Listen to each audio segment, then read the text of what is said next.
경기장을 크게 줬어요. 근데 경기장이 별로 쓸데가 없는 거죠. 경기를 한번 하기 위해서 몇 날 하기 위해서 경기장을 줬는데 그 이후에 이 경기장이 별로 쓸데가 없는 거예요. 덩치만 크고 유지비만 많이 들어가고 이런 일이 있잖아요. 그렇죠, 진짜. 네? 어떤 운동장, 어떤 건물, 네, 이런 거 돈 많이 들여서 뭔가를 했는데 마무리가 잘 안 돼가지고 쓸모가 없는 건물. 제가 아는 어떤 목사님 교회도요, 그 원로 목사님께서 은퇴하시기 전에 교회를 크게 주셨어요. 한 3,000석. 150억 대출. 200억이었나? 200억이나 150억이나 거기 어차피 감당 못하는 네. 근데 성도들은 500명, 600명도 안 되는 거예요.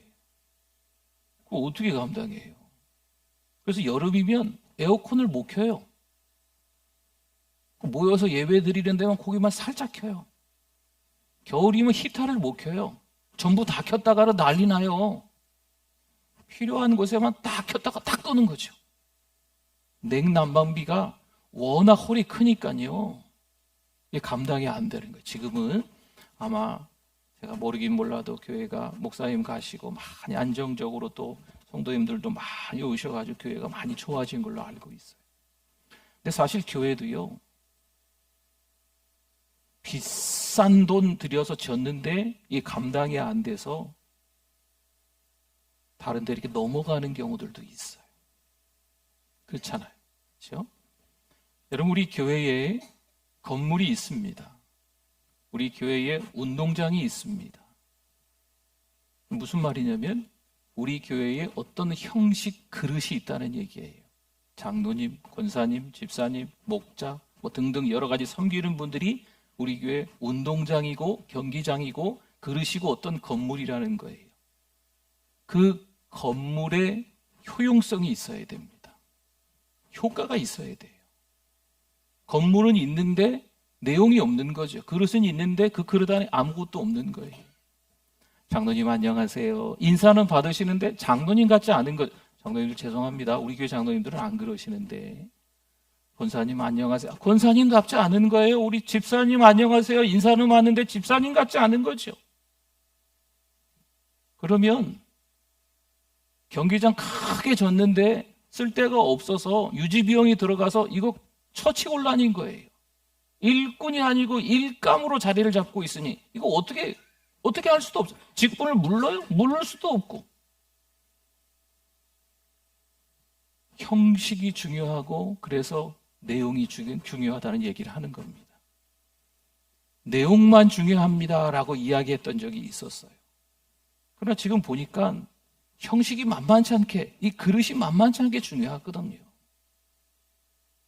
직함이라는 것도 있어야 돼요. 장로님이라고 부름, 또 권사님이라고, 또 안수 집사님이라고, 또 집사님이라고 이렇게 불러지는 분들도 있어야 돼요. 그런데 그분들이 그 역할을 잘 감당해야 되는 거죠. 여러분, 이게 그릇이고 그 그릇에 담겨있는 내용물입니다.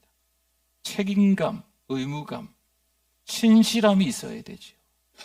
목사라고 불리는데 목사답지 않은 거죠. 그러면 그릇은 있는데 내용이 시원찮은 거예요. 목사의 어떤 신실함, 목사의 어떤 성실함, 열정이 없는 거죠. 사랑하는 성도 여러분, 우리가 교회에서 뭐라 불릴 수가 있습니다. 특별히 뭐라 불리는 게 부끄럽지 않도록 신앙으로 살아가실 수 있는 우리 모두가 되시기를 바랍니다. 신앙의 기본기가 있어야죠. 기본기가. 그렇죠? 신앙의 기본을 놓치면 이건 너무 부끄러워요. 그 부끄러운 상태에서 뭔가를 하려고 하면 따라줄까 하는 거지요. 이번 주일날 느헤미야 말씀을 한 번 더 나누게 될 건데, 이번 주일에는 굳이 하나님이 느헤미야를 왜 페르시아에서 유대 총독으로, 그리고 유대 총독으로 온 이 느헤미야가 페르시아에서 2세로 태어났는데 지금 이 예루살렘에 있는 사람들이 느헤미야 말을 들을까? 이번 주일에는 그 말씀에 좀 집중을 하려고 그래요. 방해했던, 아주 주변에서 맴돌면서요, 아주 그냥 정말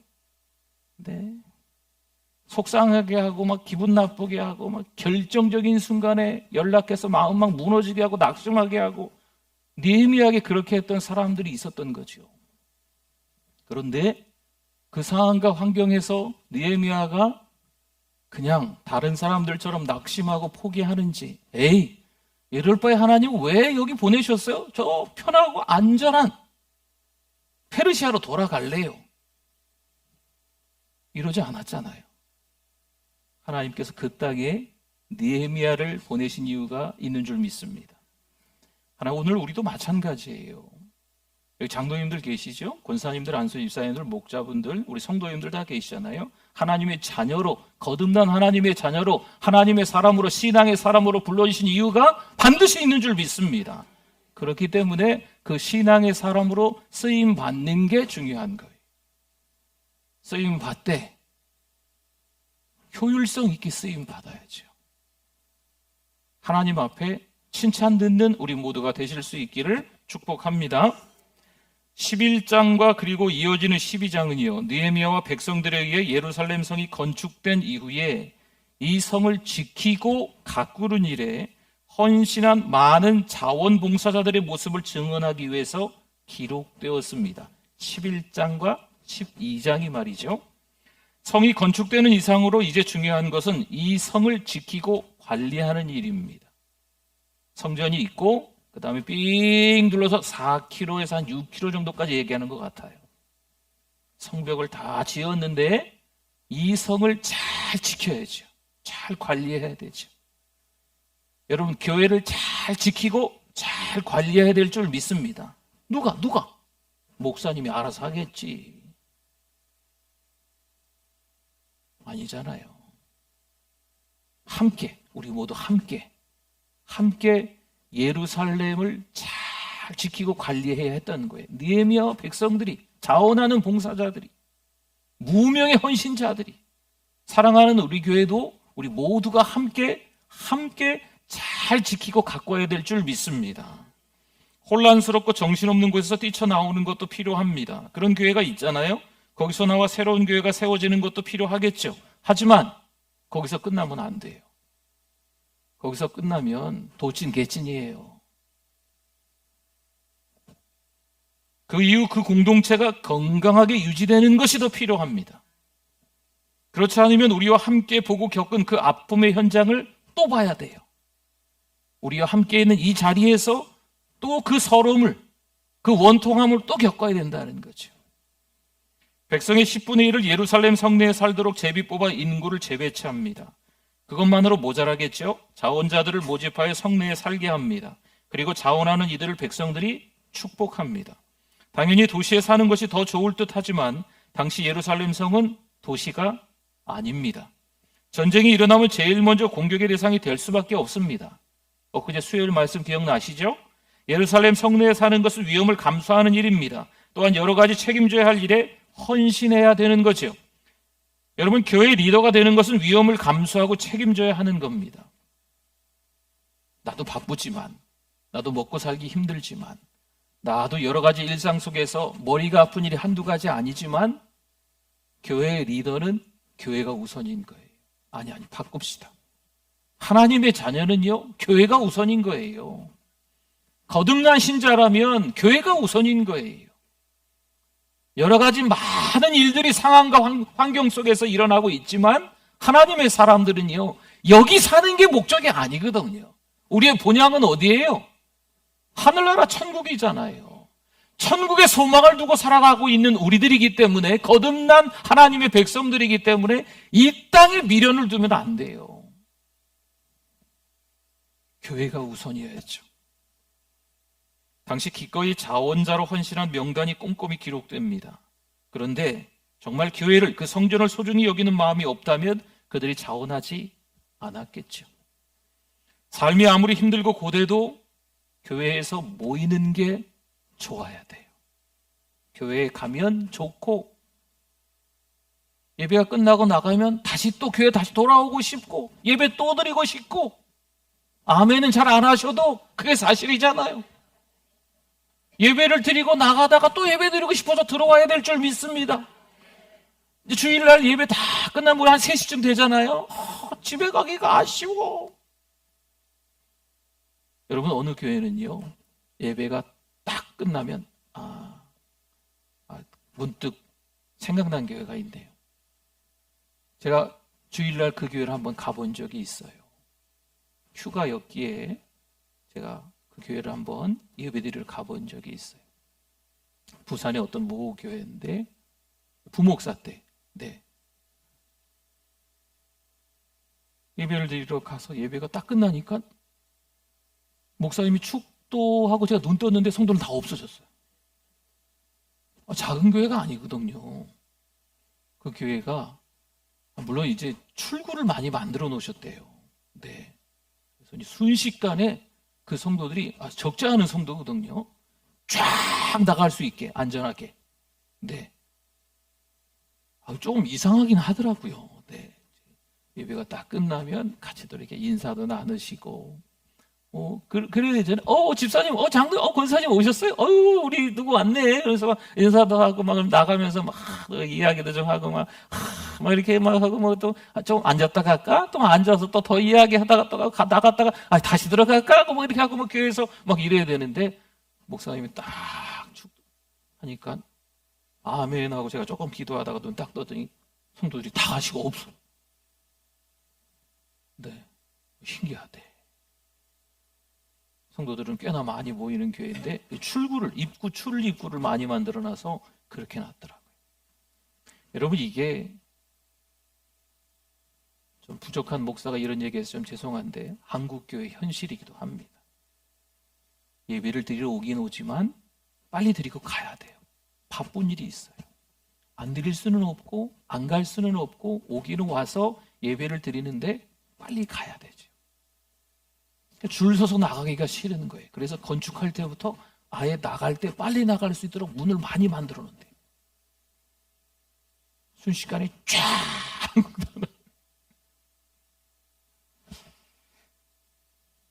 우프다 그러나요? 요즘에 참 우픈 현실입니다. 예배를 통해서 어떻게 인생을 살아가야 하는지 비전을 발견하고 용기를 가져야 될 줄 믿습니다. 저는 좀 실력이 없어서 예배를 1시간이면 끝내지만 여전히 말씀을 1시간 반, 2시간 전하는 목사님들도 주일 오전 예배 설교를 길게 하시는 분들이 계세요. 성도들이 안 오실 것 같지요? 왜 안 오세요? 긴 말씀을 들으세요. 제가 1시간 반 설교하시는 목사님 설교를 한번 들으려고 저도 마음이 좀 힘들더라고요. 또 워낙 말씀하시는 속도가 느려요. 저도 좀 느린 편인데 저보다 너무 느려요. 그래서 빠르기를 한 2배속 하니까 제 빠르기랑 비슷하신 것 같아요. 그런데 성도들이 다 앉아 계세요. 왜 앉아 계실까요? 하나님께 예배하는 시간이니까. 그 예배를 통해서 은혜 받고 또 믿음으로 살아갈 용기를 얻으니까, 그 예배를 통해서 하나님께서 비전 제시를 해주니까, 그래서 그 현장에 있는 거예요. 예배 시간이 길다 짧다, 찬양이 몇 절이다, 기도가 길다 짧다, 여러분 이런 얘기는 전혀 우리 믿음의 사람들의 입에서 나오면 안 되는 줄 믿습니다. 아멘. 여러분 다 은혜로 받으셔야 돼요.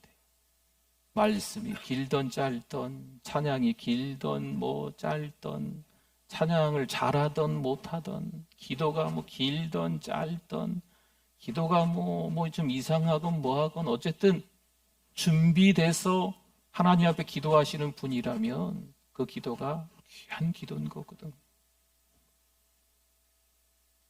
연말입니다. 연말에 저를 찾아와서 이렇게 말씀하시는 분들이 또 있지 않을까 싶습니다. 이제 내려놓겠습니다. 더 섬길 수 없습니다. 힘들 것 같습니다. 때로는 조용히 나오지 않습니다. 목사를 피해 슬슬 피해 다니시는 분들도 제가 압니다. 하지만 성도 여러분, 누군가 헌신하는 자가 없었다면 우리 교회도 없습니다. 앞으로도 마찬가지입니다. 가정도 돌보는 게 중요하겠죠. 자식들 챙기는 것도 필요하겠죠. 돈도 버는 게 필요하겠죠. 건강 챙기는 것도 중요하죠.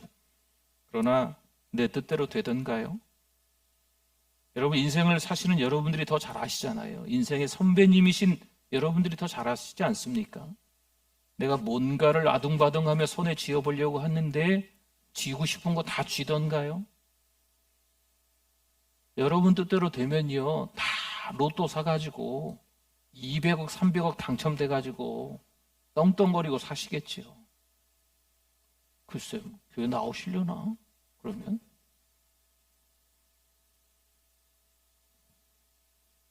내가 하려 하면 오히려 더 망가진 삶이 됩니다. 누가 하시면 완벽할까요? 네, 정답은 이미 우리가 다 알고 있잖아요. 내가 하는 게 아니고 하나님 그분이 하시면 완벽하게 하십니다.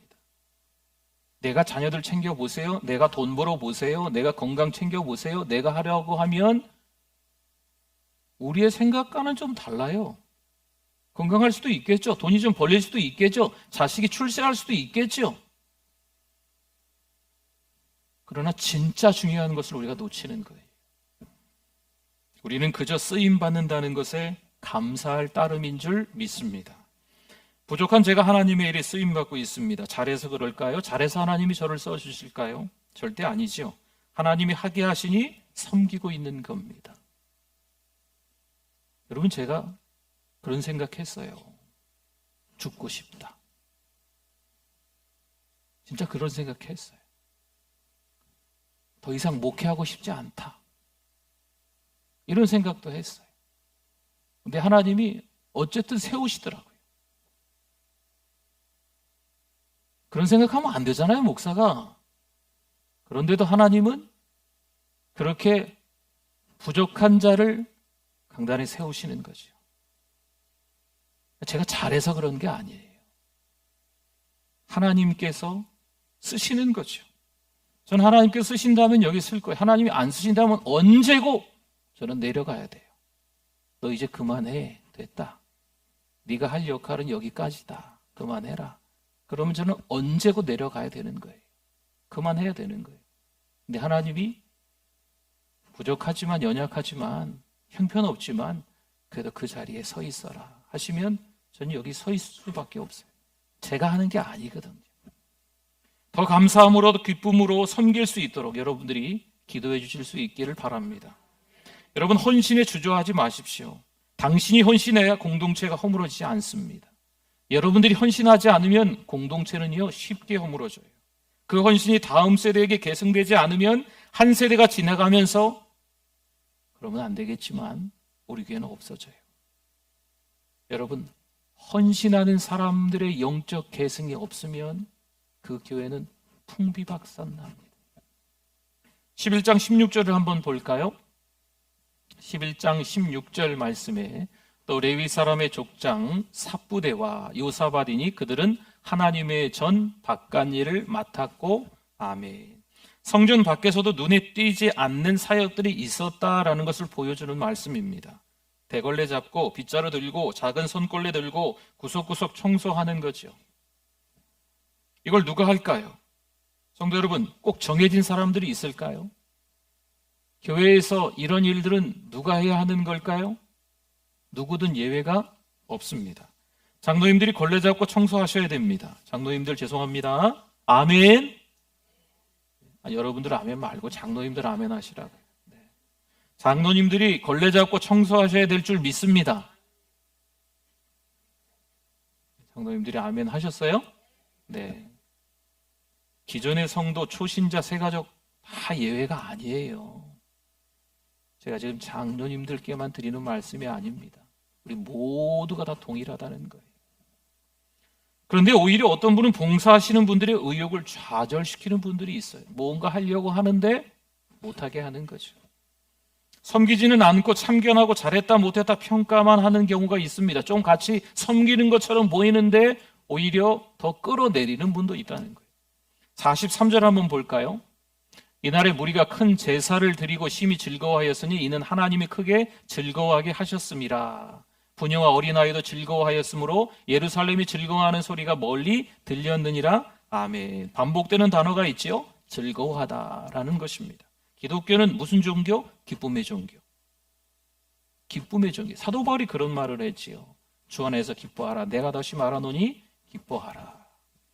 우리의 섬김과 헌신은 하나님이 즐거워하시는 줄 믿습니다. 섬기는 나도 기쁘고 다른 성도들도 기뻐하는 거지요. 왜 내년에는 사역하지 않겠다고 말하시나요? 섬길 수 있는 재능을 주셨는데 더 이상 주저하지 마십시오. 부족하지만 제가 재주도 없지만 요거 하고 싶어요, 목사님. 시켜주시면 열심히 할게요. 이렇게 자원하시는 분들이 오히려 많았으면 좋겠어요. 연말만 되면 우리 목사들이 근심이에요, 근심. 누가 찾아오지 않을까? 누가 못한다 그러지 않으실까? 이미 마음의 준비를 하시고 있었던 분들 회개하십시오. 네. 때가 되면 아무래도 우리 교회도 또 장로님, 또 권사님, 또 안수 집사님도 세워지겠죠. 그냥 눈에 잘 띄는 분이 섬기면 될까요? 여러분 성령 충만, 말씀 충만, 믿음 충만, 은혜 충만, 칭찬 충만 그런 분들이 서야 될 줄 믿습니다. 이제 보니까 누구 차례네요. 누가 하시면 되겠네요. 여러분 이건 아니에요. 우리 안수 집사님들이 계세요. 네, 오늘 몇 분 나오셨는지 모르겠습니다. 우리 안수 집사님들이 장로님이 되셨으면 좋겠어요. 우리 장로님들 한 7년만 하시고 내려놓으시잖아요. 그러면 다른 분들이 또 우리 장로님들 또 하시면 좋겠어요. 요즘에 우리 이제 애들이 크다 보니까 며느리가 누가 들어올까? 죄송합니다. 네, 네. 장로님 가정에 딸이 들어오면 좋겠다. 제가 우리 장정로님하고 잠깐 그런 얘기 했던 것 같은데. 네. 여러분, 장로님이 되는 게 그 가정의 축복이에요, 축복이 아니에요? 축복이죠. 네. 그래서 우리 안수 집사님들이 열심히 신앙의 기본기를 잘 닦으시고 헌신하셔가지고 다 장로님 되셨으면 좋겠어요. 여러분 목사도 부족한데 하나님이 목사로 써주시잖아요. 그렇죠? 우리 집사님들도 잘 다듬어지고 더 깎이고 이런저런 상황과 환경 속에서 믿음을 지키고 교회를 우선하고 교회에 애정 갖고 교회 안에서 책임감을 갖고 섬기시다가 때가 되어서 장로님도 되시고 우리 집사님들은 또 집사님 또 안수 집사님 또 우리 권사님도 되시고 할렐루야. 때가 돼서 어떤 타이틀을 갖고 무슨 계급을 갖는 게 아니고요. 하나님께서 섬길 기회를 주셨음에 그저 부족하지만 감사함으로 섬기는 자리가 되어야 될 줄 믿습니다. 여러분 이게 우리에게 필요해요.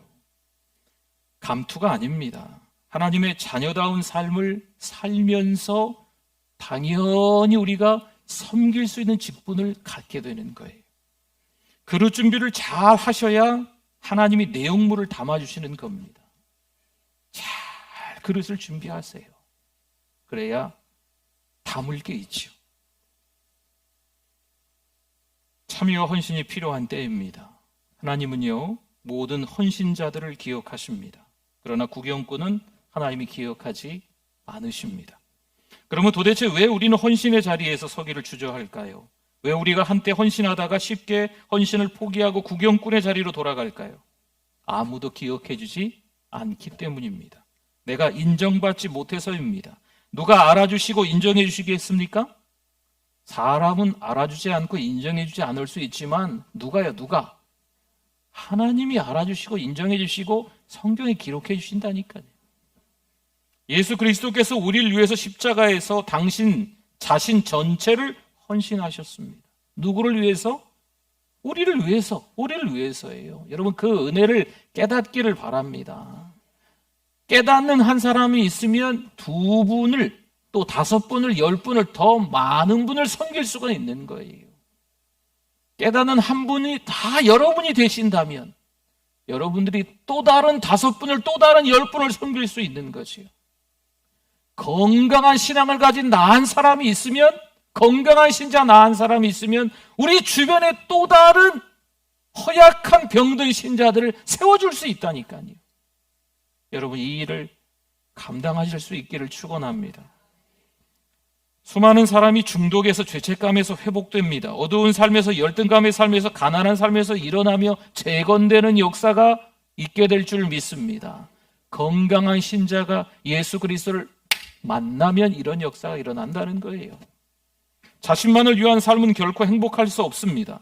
하나님의 영광과 이웃을 위해 살 때 우리 내면과 우리의 삶이 재건되는 거죠. 때론 직분이 힘들다고 쉬겠다고 하는 분들이 계세요. 이유를 들어보면 이유가 있습니다. 충분히 그럴 수 있겠다. 그러시겠군요. 그런데 안타깝지만 대개 쉬는 사람은 시험에 들고 신앙이 떨어지는 것을 봅니다. 아이고, 저는 절대 그러지 않아요. 다들 그렇게 하고 쉬세요. 그런데 생각하고는 다르십니다.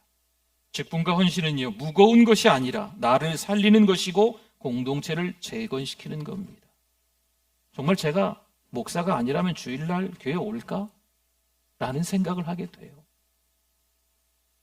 날씨도 저렇게 좋은데, 가고 싶은 데도 많은데, 목사이기 때문에 교회에 오지 않을까? 여러분 어떻게 생각하세요? 우리가 교회에서 어떠한 직분이 있기 때문에 하나님께 감사하셔야 돼요. 한눈 팔지 않게 해주셨음에 감사하는 거죠. 육신의 정욕과 안목의 정욕과 이생의 자랑이 얼마나 우리를 불편하게 만드는데요. 그런데 목사이기 때문에 견디는 거예요. 이기는 거예요. 강단에 서야 되는데, 사랑하는 성도들이요, 우리 다 마찬가지예요. 거듭난 하나님의 자녀들, 신자이기 때문에 여러분 사단마귀의 유혹을 뿌리치고 교회에 나오는 줄 믿습니다. 교회에 더 애정을 갖게 되는 거지요. 직분이 있기 때문에 다른 여느 성도들보다 더 앞장서서 신앙을 유지하는 거지요. 그리고 그분들에게 할 말이 있어야죠. 나 은혜 받았다. 나 예수님 만났다. 신앙생활 하고 보니까 여러 우여곡절이 있지만 그래도 교회에 나와서 예배드리는 게 가장 좋았다. 이걸 얘기할 수 있는 우리가 돼야 될 줄 믿습니다. 44절 볼까요? 44절에 그날에 사람을 세워 곡간을 맡기고 제사장들과 레위 사람들에게 돌릴 것, 곧 율법에 정한 대로 거제물과 처음 익은 것과 11조를 모든 성읍 밭에서 거두어 이 곡간에 쌓게 하여더니 이는 유다 사람이 섬기는 제사장들과 레위 사람들로 말미암아 즐거워하기 때문이라. 아멘. 왜 영적 리더십을 섬기며 세우고자 하는 걸까요? 혹시 특출한 사람들인가요? 계급이 높은가요? 아니라니까요. 그들의 사역이 중요하기 때문입니다. 그들을 통해서 흘러나오는 영적인 은혜, 말씀의 은혜가 중요하기 때문입니다. 영적 지도자가 힘들지 않게 해주셔야 돼요. 출애굽한 이스라엘 백성들이 르비딤에서 아말렉과 전쟁을 하게 됩니다. 여호수아와 백성들은요, 전쟁터에 나가서 싸우는 거죠. 지금은 들어갈 수 없지만 제가 갈 때는 그 르비딤의 현장에 가볼 수 있었어요. 그래서 그 르비딤 꼭대기에 모세가 아론과 훌과 올라갔던 그곳에 한번 올라가 봤습니다. 추정되는 곳이죠. 네. 그 지역에 올라가서 그 밑을 봤더니 돌멩이를 세게 던진다고 올라올 것 같지는 않지만 아무튼 그렇게 많은 높이가 그렇게 크게 높지는 않았어요. 그러니까 위에서 아래가 다 보입니다. 아래에서도 모세가 팔을 들고 있는지 내렸는지 다 보여요. 그렇게 높지 않다니까요. 모세가 팔을 들고 있는 동안에는 이스라엘 백성이 싸움에서 어떻게 했습니까? 이겼지요. 하지만 모세가 팔을 내리면 어떻게 됐어요? 졌어요. 이 사건을 통해 영적 지도자의 중요성을 깨닫게 됩니다. 히브리서 13장 17절 말씀에 너희를 인도하는 자들에게 순종하고 복종하라. 그들은 너희 영혼을 위하여 경성하기를 자신들이 청산할 자인 것 같이 하느니라. 그들로 하여금 즐거움으로 이것을 하게 하고 근심으로 하게 하지 말라. 그렇지 않으면 너희에게 유익이 없느니라. 아멘. 아멘. 목사님이 즐겁고 행복하게 목회하도록 여러분이 도우셔야 됩니다. 목사님 가정은 별일이 없는지 돌아보시고 기도해 주셔야 됩니다. 어떤 분들은요, 목사고 뭐고 나발이고 막말을 하세요. 목사도 사람입니다. 여러분, 목사가 그럼 근심하게 돼요. 목사를 생각해주며 말하는 것과 비웃고 조롱하는 말 정도는 저도 압니다. 저를 생각해서 하는 말인지 비아냥거리면서 하는 말인지 제가 왜 모르겠어요. 알지요. 나쁜 의도로 목사님을 괴롭히지 마십시오. 성도 여러분, 이제 그럴 때가 아닙니다. 예전에 했던 그런 거 따라하면 안 됩니다. 사랑하는 우리 교회에서 그런 거 따라하면 안 돼요. 우리는 신앙의 사람을 준비해야 될 때인 줄 믿습니다. 이제 우리는 하나님 앞에서 철저히 회개할 건 회개하고 신앙의 사람이 앞서서 나가면 나머지 우리가 따라가고 신앙의 사람이 영적 계승으로 그 다음 주자에게 바톤을 이어주고 릴레이 경주처럼 또 바톤을 이어주고 살아가는 우리 교회 다음 세대에게도 그 바톤이 이어갈 수 있도록 계속해서 은혜가 흘러가야 될 줄 믿습니다. 여러분, 그 은혜의 수로를 막아버리면 안 돼요. 누군가 말하죠. 목사가 마음대로 하지 못하도록 견제하기 위해 장로님을 세운다는 거죠. 여러분, 맞습니까?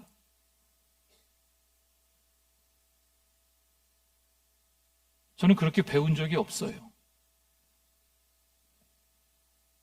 맞는 말일까요? 아닙니다. 우리는 신앙의 사람, 장로님, 권사님을 세워야 될 줄 믿습니다. 그렇죠? 사랑하는 우리 교회 장로님, 권사님들은 다 믿음이 좋으세요.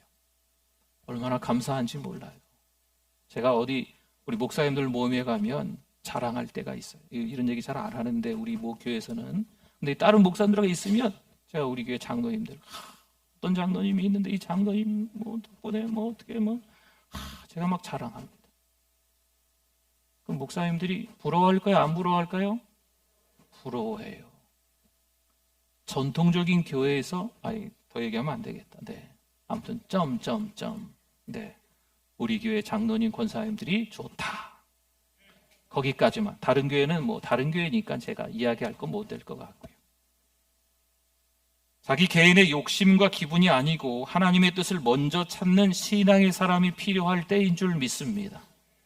13장 6절 말씀을 한번 넘어가 볼까요? 그때에는 내가 예루살렘에 있지 아니하였느니라. 지금 13장에 들어간 건요, 우리 자주 말씀드렸지만 지금 느헤미야가 12년 동안 유대 총독으로 있다가 어디로 갔어요?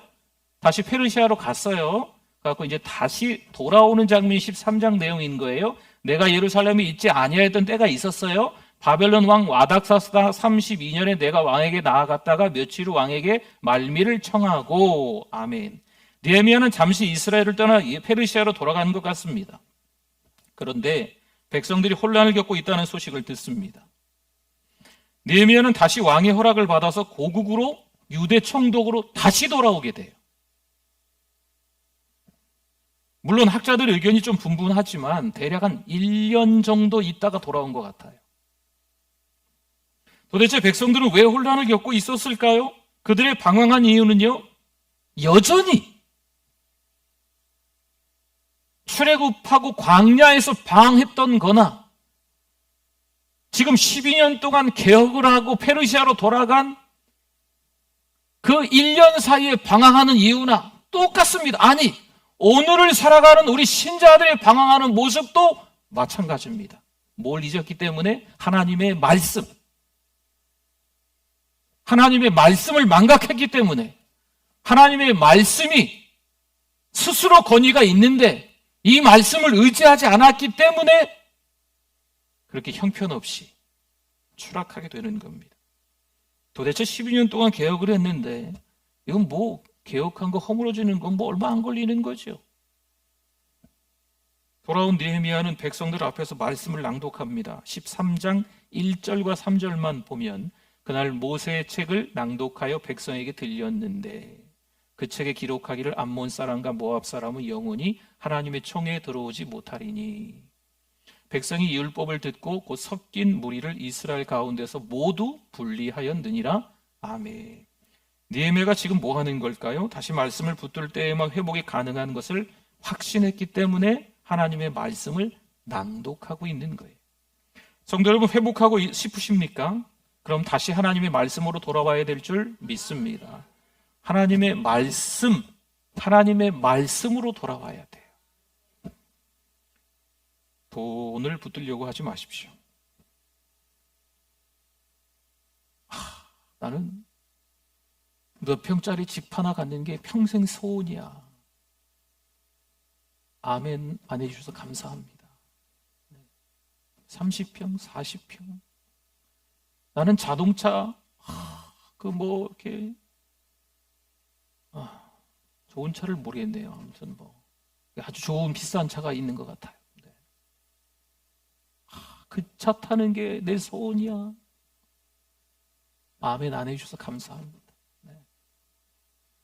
우리 자식이 누구보다도 출세해서 1년에 연봉을 몇억 받는 게 난 소원이야.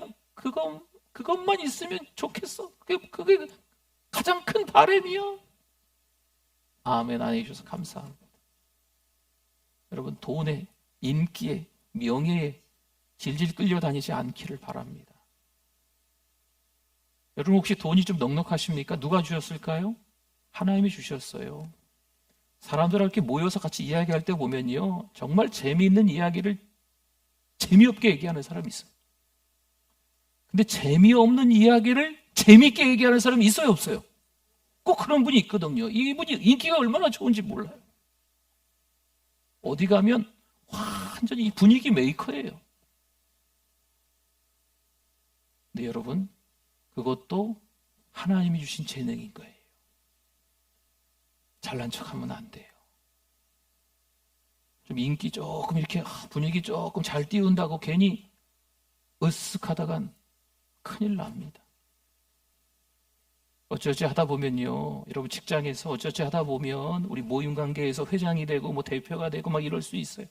본색이 드러나는 분도 있어요. 예상 못했는데, 저런 분인지 몰랐는데 가끔 이런 경우가 있어요. 교회에서조차도. 사랑하는 성도 여러분, 더 겸손하실 수 있기를 바랍니다. 온유하셔야 돼요. 큰 소리 치라고, 대장 노릇하라고, 할 말 다 하라고 그 자리에 앉게 한 게 아닙니다. 말씀만이 영원한 줄 믿습니다. 이 세상의 것은 다 헛되고 헛됩니다. 말씀의 진리를 붙들고 사실 수 있기를 축원합니다. 돌아와 느헤미야가 말씀을 읽고 첫 번째로 요구하는 것이 무엇입니까? 암몬과 모압 사람들과의 분리입니다. 그들의 세속적인 영향 때문에 그렇습니다. 그 영향을 차단하기 위해서 구별을 요구하는 거예요. 주일날 자세하게 이 부분은 더 말씀을 나누도록 하겠습니다. 성도 여러분, 이거 정말 중요합니다. 나쁜 말 하는 사람들과 가까이 지내지 마십시오. 그런 말을 못하게끔 막아야 합니다. 백성의 구별된 삶을 위해 두 가지 경건 생활을 지금 느헤미야가 요구하고 있어요. 11조의 실천과 안식일 준수입니다. 11조는 돈과 관련된 것이고 안식일은 시간과 관련된 거죠. 여러분, 우리가 잘 생각해 보십시오. 돈 관리하고 시간 관리가 이 땅을 살아가면서 크다는 거예요. 여기에 실패하면 끝나는 거죠. 하나님께서는 백성들이 무엇보다 돈 관리와 시간 관리에서 하나님을 모르는 사람들과 어떻게 살으라고요?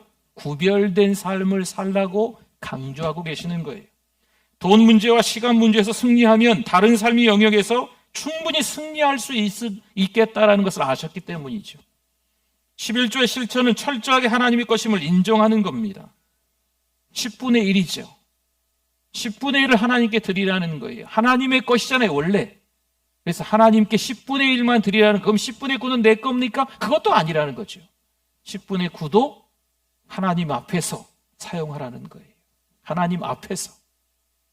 뒤에서 딴짓거리 하냐고 이상한 데 쓰는 게 아니고 하나님께서 기뻐하시는 일에 사용하라는 거죠. 또한 일주일 모두 주의 것입니다. 그러나 하루를 구별하라는 거지요. 그럼 나머지 6일은 내 마음대로 살면 될까요? 그것도 아닙니다. 나머지 6일의 주인도 하나님입니다. 나머지 6일의 주인도 하나님이에요. 주일만 주인이 주의 날이 주일이잖아요. 주일만 지키는 거, 주일만 거룩하게 지키는 게 아니에요. 성수라 그러잖아요. 거룩할 성자, 지킬 숫자. 거룩하게 지키는 날이 주일인 거예요. 그러면 주일만 구별되고 주일만 거룩하게 지키는 날이냐고요. 우리가 지금 오해하고 있는 것 같아요. 아닙니다. 오늘 금요일이죠. 금요일도 하나님의 자녀답게 살아야 돼요. 주일만 잘 지나면 아싸 아싸 6일 동안 내 마음대로 살면 된다. 삑. 네, 아닙니다. 6일의 주인도 누구시라고요? 하나님이신 줄 믿습니다. 13장 31절, 우리 느헤미야의 맨 마지막 절입니다. 다 끝났어요. 같이 한번 읽어보겠습니다. 또 정한 기한에 나무와 처음 익은 것을 드리게 하였사오니 내 하나님이여 나를 기억하사 복을 주옵소서. 아멘. 여러분, 이 기도입니다. 기도. 1장에서도 기도로 시작했지만 13장의 끄트머리도 기도로 마무리를 하는 느헤미야입니다. 나를 기억하사 복을 주옵소서. 그러면 여기서 느헤미야 자신이 잘 되게 해달라고 하는 것은 아닙니다. 공동체의 리더로 백성들을 위한 기도인 겁니다. 기도를 그치는 순간 우리는 인간적인 수단과 방법에 매달리게 됩니다. 그 순간 우리는 하나님의 백성다움, 그리스도인다움을 잃어버려요. 누구든지 예외가 없습니다. 그 순간 우리는 세상 사람들과 다를 것이 없는 속물 인생으로 전락합니다. 돈밖에 모르죠. 동산, 부동산, 나를 위한 삶, 뭐 이런 거밖에 몰라요. 이기적이고 개인주의적이죠. 자기만을 위한 삶, 자기 가정만을, 자기 자식만을 위한 삶에 빠지는 거죠. 여러분, 이걸 속물이라고 합니다. 좀 심합니까? 성도 여러분, 하나님에게 도움을 구해야 될 줄 믿습니다. 세상과 거룩한 결별을 선언하십시오. 그렇다고 산속에 들어가시라는 말씀이 아니잖아요. 세상 속에서 살아가고 있지만 구별된 삶이 돼야 될 줄 믿습니다. 분별력이 있으셔야 돼요. 할 말과 하지 말아야 될 것, 볼 것과 보지 말아야 될 것, 들을 것과 듣지 말아야 될 것, 생각할 것, 생각하지 말아야 될 것, 말할 것, 말하지 말아야 될 것, 마음에 품을 것, 마음에 품지 말아야 될 것, 가야 될 곳, 가지 말아야 될 곳. 여러분, 분별력이 있으시기를 축원합니다. 그래야 가정에 신앙의 사람이 세워지는 거예요. 여러분, 가정에 신앙의 사람이 준비되어야 되잖아요. 우리 자녀가 신앙의 사람이 될 수 있기를 바랍니다. 사랑하는 우리 교회 신앙의 사람이 많이 만들어질 수 있기를 바랍니다. 한 사람이 주변에 동서남북에 있는 4분을, 5분을, 10분을 진짜 신자가 있으면요, 주변의 분들이 그 거룩한 영향력, 선한 영향력을 받을 수밖에 없다니까요. 세상의 것들을 하나하나씩 다 잃어버리는 것 같아 보여도 꽉 쥐고 붙들고 있어야 될 것은요, 하나님이신 줄 믿습니다. 세상에 볼 것이 많지만 이것저것 다 안 보려고 하는 거죠. 그러나 누구만 바라봐요? 하나님께만 시선을 두고 살아가는 거죠. 하나님께만 집중하고 살아가는 거죠. 형편없이 믿음이 추락하는 사람들이 있습니다. 목사이다 보니까 가까이에서 그걸 경험하게 되는 것 같아요. 그것 때문에 참 근심할 때가 있습니다. 자책할 때가 있어요. 좀 더 미리 말씀드렸어야 됐는데 너무 안타깝죠. 좀 늦은 거예요. 돌아오기 힘든 거죠. 하나님이 어떤 때가 되면 언젠간 돌아오겠죠. 하나님이 준비된 자, 천국에서 만날 자면, 예정된 자면 언젠간 돌아오긴 하겠죠. 그러나 당장 제 눈앞에서는 떠나가는 그분을 볼 때 참 마음이 아픕니다. 하나님을 등지고 하나님과 결별하는 거죠. 하나님과 원수가 되는 삶을 살아가는 그런 안타까운 현장에 있는 분들이 가끔 있습니다. 사랑하는 성도 여러분, 우리는 그렇게 하지 말기를 바랍니다. 우리는 이번 부흥회를 통해서 신앙의 사람으로 살아갈 수 있기를 바랍니다. 보십시오. 옆에 분들 한번 보세요. 네, 신앙의 사람 맞습니까? 네, 하나님을 의지하는 분들 맞습니까? 네, 겸손과 온유로 섬기시는 분들 맞습니까? 여러분 옆에 있는 분들에게 박수 한번 쳐주시죠. 박수 한번 쳐주세요. 네네. 할렐루야, 할렐루야. 네, 하나님께서 기뻐하시는 줄 믿습니다. 느헤미야 부흥회를 통해서 우리가 다시 한번 하나님께 더 가까이 가게 되는 줄 믿습니다. 하나님은 역사하셨습니다. 하나님은 분명히 우리를 사용하시는 줄 믿습니다. 우리뿐만이 아니고 우리와 더불어 있는 성도들을, 우리뿐만이 아니고 우리와 더불어 있는 우리 자녀들까지도 하나님이 사용하시는 줄 믿습니다. 신앙의 사람으로 하나님이 만들어 가시는 줄 믿습니다. 하나님께 영광의 박수를 올리겠습니다. 할렐루야.